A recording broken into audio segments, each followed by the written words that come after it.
Halo guys, assalamualaikum warahmatullahi wabarakatuh. Gimana guys kabarnya? Mudah-mudahan kalian selalu dalam kondisi sehat, bahagia, dan sejahtera.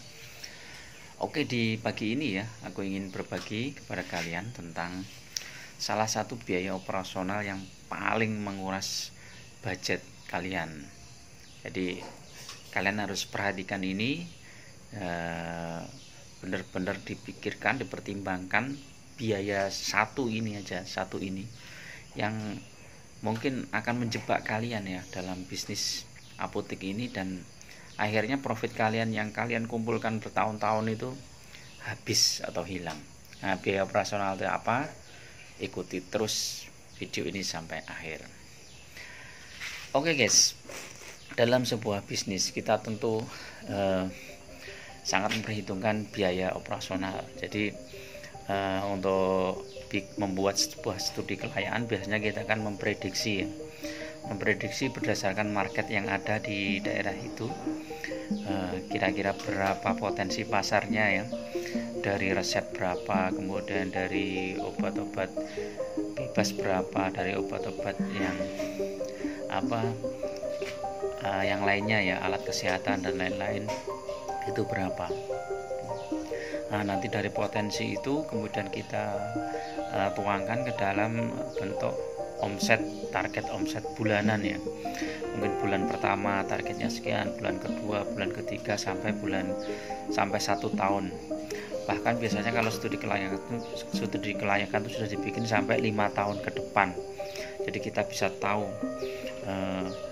total omset yang akan kita peroleh setiap tahunnya dalam 5 tahun ke depan itu perkiraannya adalah sekian gitu. Nah, nanti dari situ dilihat biaya operasionalnya berapa ya. Mungkin untuk biaya operasional itu meliputi kan biaya pegawai, kemudian biaya listrik, air, telepon, terus dan lain-lain ya. Nah, jangan lupa salah satu biaya operasional yang cukup besar, cukup membawa mungkin profit yang kita kumpulkan sebulan, tiap hari itu akhirnya tidak berarti, yaitu biaya apa? Biaya sewa guys. Karena apa? Tidak jarang sewa sebuah gedung atau ruko apotek itu, atau bisnis apapun itu, biasanya sewanya itu tidak tiap tahun. Sewanya itu mereka biasanya minta 5 tahun, atau kadang untuk perusahaan-perusahaan besar ya, seperti Kimia Farma itu kalau nyewa sebuah ruko paling nggak 10 tahun. 10 tahun itu sudah sewa ke depan. Nah, biaya sewa ini harus kita perhatikan guys. Ini pengalaman dari temanku juga ya. Dia mengambil sewa ruko yang cukup mahal, kalau nggak salah waktu itu sekitar 50 juta ya setahun. Ya, daerahnya sebenarnya cukup bagus, cukup strategis di tengah kota, terus pinggir jalan besar, strategis gitu ya. Tapi 50 tahun ini harus dibayar selama 5 tahun. Nah, akhirnya disiasati sama ini temanku, dibayar dulu 2 tahun, kemudian setelah tahun ketiga kemudian dibayar lagi 3 tahun. Tapi ketika pas perpanjangan, ini pemiliknya minta langsung dibayar misalnya ya 5 tahun gitu. Akhirnya kan berarti kita harus mengeluarkan budget segitu lagi. Paling enggak kalau sekarang aja harganya sudah 50, maka 5 tahun ke depan itu nggak bisa bayangin guys sudah berapa itu. Kalau kenaikannya 10% aja udah mungkin ya minimal ya 70 atau 80 ya, atau mungkin malah 100 ya. Nah, kalau setahun 100 kali 5 tahun udah 500 juta. Nah, pertanyaannya, profit yang kita peroleh selama 5 tahun tuh mencapai segitu apa enggak? Kalau profit kita enggak mencapai segitu, itu berarti kita harus mengeluarkan uang lagi. Jadi ibaratnya kita sudah merintis dari awal sampai 5 tahun, kemudian sudah ya secara bulanan sudah profit walaupun biaya sewa belum dimasukkan. Nah, ini kan akhirnya profit yang kita kumpulkan tiap bulan akhirnya habis begitu untuk perpanjangan sewa. Nah, makanya ada beberapa teman yang lebih baik beli aja rukonya. Nah, Kalau kalian punya uang ya nggak apa-apa dibeli. Tapi gini guys, perusahaan-perusahaan besar ya, level Kimia Farma dan yang lain-lain itu ya, kebanyakan mereka itu ruko itu tidak membeli. Karena apa? Dengan membeli ruko maka investasi dia, modal dia itu berhenti di situ.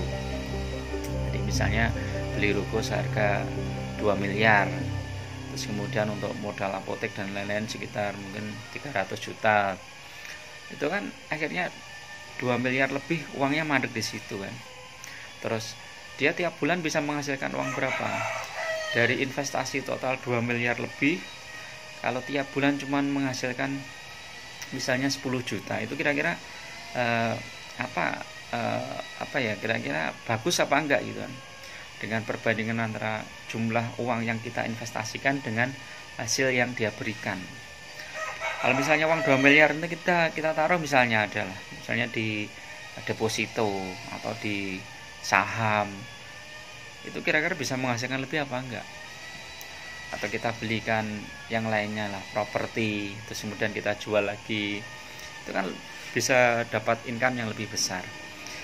Nah, walaupun kita nanti harus mengeluarkan biaya sewa. Jadi itu pertimbangannya guys. Aku dulu juga waktu masih di Kimia Farma juga pernah diskusi ya dengan direkturku kan, Pak kok Kimia Farma sewa sih, apa enggak beli aja Pak? Beli kan nanti 5 tahun ke depan dijual lagi kan, ini kan sudah untung Pak, walaupun bisnisnya rugi. Jadi tapi jawaban beliau itu sangat sangat mengena ya. Kita itu bisnisnya bukan properti, kita itu bisnisnya apotek. Kalau kita bisnis properti ya beli kita jual lagi, beli. Nah, kalau kita apotek, sudah buka apotek di situ, properti mau jual ya apoteknya tutup. Jadi kan rugi kita kan, seperti nggak punya usaha. Walaupun secara nilai propertinya naik terus, tapi kan apotek kita tutup. Jadi kan itu guys. Nah ini untuk pertimbangan saja. Nah, agar kalian nggak mengalami hal seperti itu, maka pertimbangkan kalau kalian sewa ruko itu sewanya tuh ya jangan terlalu mahal guys. Boleh mahal tapi potensi pasarnya itu harus besar. Misalnya sewa 100 juta, maka omset minimal apotekmu itu berapa? 100 dibagi 10, ya dibagi 10 itu udah 10 juta, bagi 12 sekitar 8 jutaan, 8,5 lah, 8,5 juta per bulan. Itu untuk cuman biaya sewa saja, untuk biaya operasional. Terus nanti 8,5 tambah biaya pegawai misalnya anggap aja 13 juta, berarti kan udah 21 juta. Kemudian biaya lain-lain anggap aja listrik, air, telepon, itu paling ya 2 juta ya. 2 juta udah berapa tadi? 21 tambah 2 juta, 23. 21 tambah 2 juta, 23 juta. 23 juta itu berarti kalau omsetmu 200 juta, margin kotornya 20%, maka masih ada margin kotor 40 juta. 40 juta dikurangi 23 juta, masih ada profit. Jadi minimal omset kalian kalau kontraknya itu sekitar 100 juta ya minimal 200 juta. Kalau di bawah itu misalnya 150, itu udah mepet guys. 150 itu kalau margin kotor 20% itu ya cuman dapat 30 juta, mepet ya kan. Tapi masih untung 150. Tapi kalau udah di bawah itu, apalagi kalau margin kalian nggak nyampe 20%, margin kalian cuma 15%, 17%, wah omsetnya harus gede lagi. Jadi itu guys ya pertimbangannya. Makanya aku kalau bikin kajian ya untuk sebuah bisnis apotek itu, misalnya aku mau buka lagi gitu, biaya sewa itu pasti tak perhatikan betul. Kira-kira potensi pasarnya di daerah sini tuh berapa. Kalau potensi pasarnya cuman sekitar ya anggap aja main aman 100 juta ya biaya sewa itu ya maksimal 15 juta lah, 15 juta maksimal. Karena 15 dibagi 12 kan paling 1, sekian juta. Kita masih bisa backup dari itu. Kalau sudah 20 juta ke atas itu kita harus benar-benar mengkaji ulang ya, kira-kira potensi pasarnya itu benar-benar bagus apa enggak. Oke gitu ya guys, bagi teman-teman yang ingin buka apotek ya, khususnya untuk teman-teman apoteker baru ya yang mau buka apotek, bisa menjadikan ini acuan ya. Jadi sewa kalian tuh berapa, terus jangan juga kalian cari sewa yang murah tapi nggak strategis. Wah, sewanya cuma 5 juta tapi di pinggir ring road sepi gak ada orang. Waduh, ya nggak berani lah kalau aku. Jadi tetap kita perhatikan pasarnya bagus, kemudian sewanya juga nggak terlalu mahal. Nah itu yang kita bidik ya, sebaik-baiknya seperti itu. Oke, itu dulu, mudah-mudahan ini bermanfaat. Tetap semangat, tetap sehat, dan jangan lupa bahagia. Assalamualaikum warahmatullahi wabarakatuh.